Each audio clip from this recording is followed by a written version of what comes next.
Best coaches in the game, we really ain't playing. We regroup up in the Slack chat where the coaches debrief. We be piecing these puzzles, occupy the chunk of the pie. Ain't no lie when we hit the block, helmet's casket is tied. You be seeing helmet after helmet, helmet after helmet. First place, second place, fifth place, eighth place, 12th place, 15, 16, 20. So many helmets, you got blurred vision, we got too many. Tick your tech. Oh man, shit. They got us fucked up. Army, regroup. We pledge always to have that edge. We don't fire warning shots. Competition just dropped. We locked and loaded before lock. Whatever the time, yeah. Do you even correlate?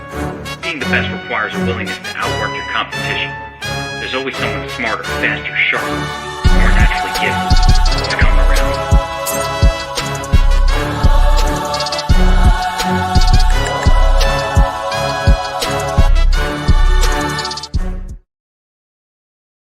What is up, everybody? It's your boy DFS Up North, aka Josh Thomas, here from DFS Army with my Fore Thoughts PGA preview podcast. We are talking about the Genesis Invitational at Riviera Country Club. We got a stacked field of 120 golfers for this event this week, and I am here to share some of my thoughts and strategies in a little bit of a preview for those of you who maybe aren't members of DFS Army. Show you what we're working with over at DFS Army, some of our coaching strategies, some of the a little sneak peek into the research station, some of the tools that our members use every single week to crush. If you are not a DFS Army VIP, you can use that code up north at the bottom for 10% off of VIP membership to DFS Army. If you want to test us out for a week, we got week long. We got just week long PGA, but your best bet is to become a DFS Army VIP, get access to everything. NFL, NBA, well, we're done with NFL now, but NBA, MLB is firing back up. You know what we've been crushing? Esports. My boy Advantage in the esports has been absolutely smashing lately. So check it out. But this week, we got our Fore Thoughts for the Genesis Invitational. And like I said, we have a stacked field. If you watched this pod last week, we talked about how I want to use our domination station to stack two of Casey, Cantlay, Spieth, Berger, Willie Z, Molinari, right? I said I want to stack at least two of in every single one of my lineups.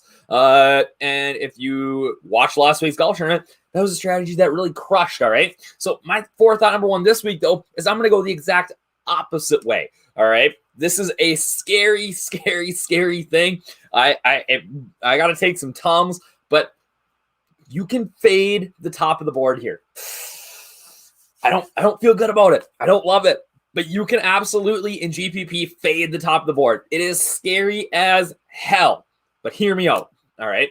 There is so much value this week that if you fade the top of the board and you just play that mid-tier, that smash those guys like Morikawa, those guys like Cantlay, Hideki, Adam Scott, Bubba Watson. Like, if you just smash that mid-tier, I really think that's the path to a GPP win this week. All right. This top tier golfers, right? Like, I love Bryson here. Love him.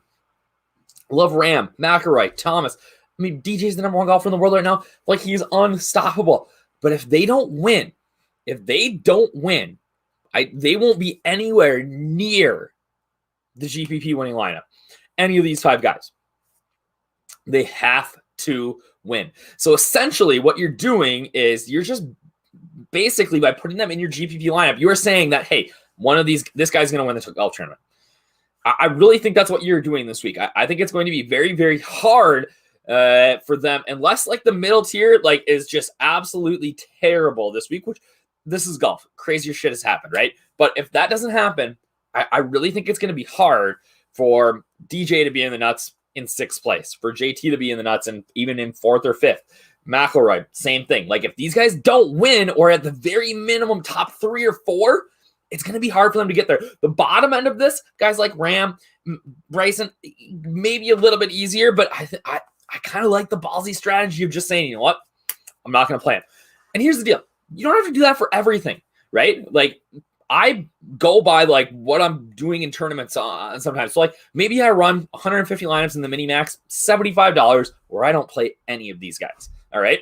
And I'm just giving myself leverage on the field. And then I may enter 20 lineups, in the $3 20 max where I'm playing every single one of them. Right. hedge your bets a little. But I think this is a fantastic big pool GP. I'm not talking about like 100 lineups, like 100 lineup contest, even 1,000 lineup. I'm talking like 75,000, 60,000, 100,000 lineup contest. That I think this is a really, really, really intriguing strategy this week, and one that I am definitely going to be employing, because I think the math favors me here that it's going to be tough for these guys to really be in the nuts with the lineup construction that they leave you with by having to play these top end guys when we look at how strong that middle of the field is. Fore thought number 2.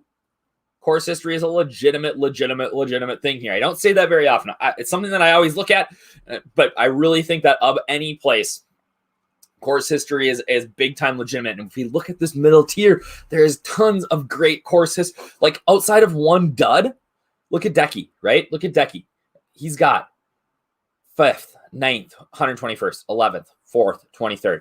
Adam Scott, 1st, 7th, 53rd, 11th, 2nd, 10, 17, 17. Even a guy like Bubba Watson, right? I mean, won here 3 times. Last year, he talked about it today, dealing with all sorts of anxiety and issues with his ADD. Not in a great place. Playing some of the best golf of his career right now, though. So this middle tier, like I'm talking about, even a guy like Spieth has some great course history here. So you can hammer these guys who just crush Riviera. So course history, there's a couple of parallels here too. So we have course history at Riviera. Guys who play well at Riviera tend to play well at Riviera, right? But we also have guys that play well at the Masters, right?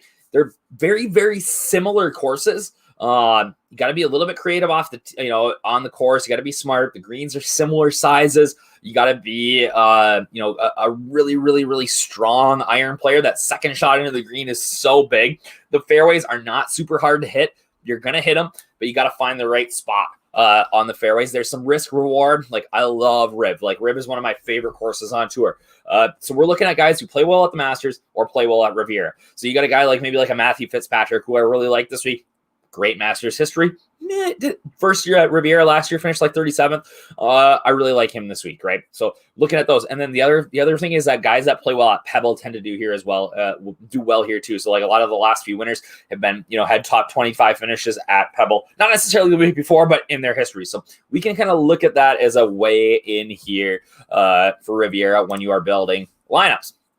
For that, number 3, mid irons are key. All right. These 150 to 200 yard shots. This is something that we have in our research station that you can look for and find that, okay, on average, right, we have an aggregate of like 65 courses. So there are 7% less approach strokes from under 125 yards than any other course on the average course on tour, right? So we're not going to see as many wedges. 5% less 125 to 150 yard shots.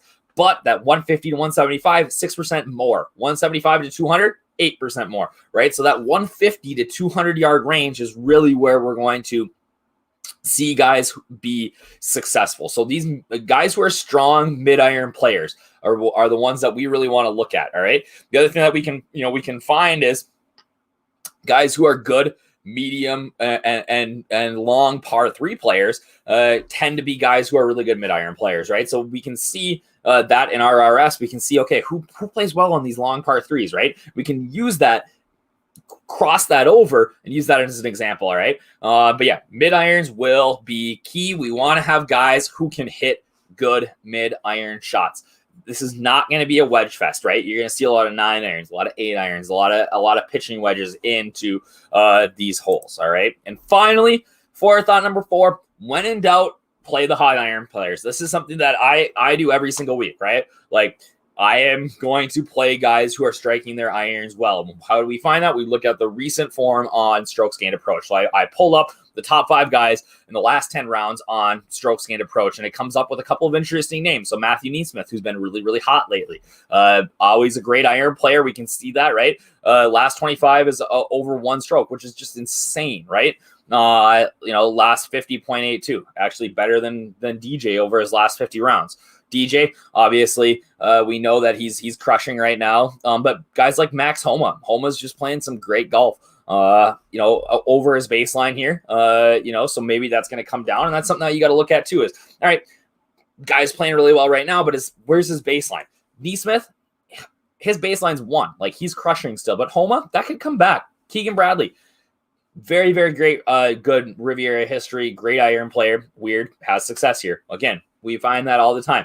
Guys who have success at Riviera are good iron players. So we want to play guys who are good iron players. And another good iron player, especially recently, and is a fantastic value on FanDuel, especially, is Cam Davis. Love Cam Davis this week. He's not a core play for me, but he's close. If you want to find out who my core plays are, you got to sign up for a DFS Army VIP membership. Get access to our cheat sheets. Actually, you can get access to my cheat sheets if you just become a weekly membership. Try us out this week. $10. That's two $5 entries, right? Check it out. $9.99. You can do a month for $30, a year for $300.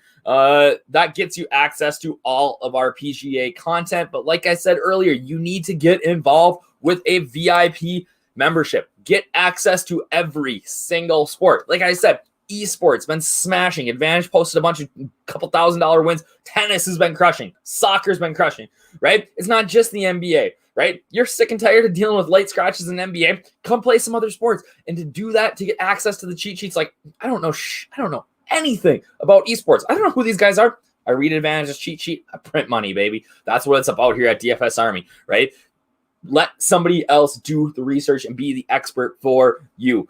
Weekly pass, $19.99. Monthly, $70. Take 10% off that. Use that code up north, right? Become a DFS Army VIP. You can be like my boy, Tilted Polly, $20K in golf 2 weeks ago. $20K. That's insane, right? Absolutely crushed. And Showdown, right? I have content out every single night for Showdown weekend. We do it all here at DFS Army. If you are not a VIP, you are missing out. Code up north. Hit us up. I got tons more content for PGA ready to roll out, be out in the next 24 hours, and we are going to smash the Genesis this week. All right? Have a great week, guys, and we will chat soon.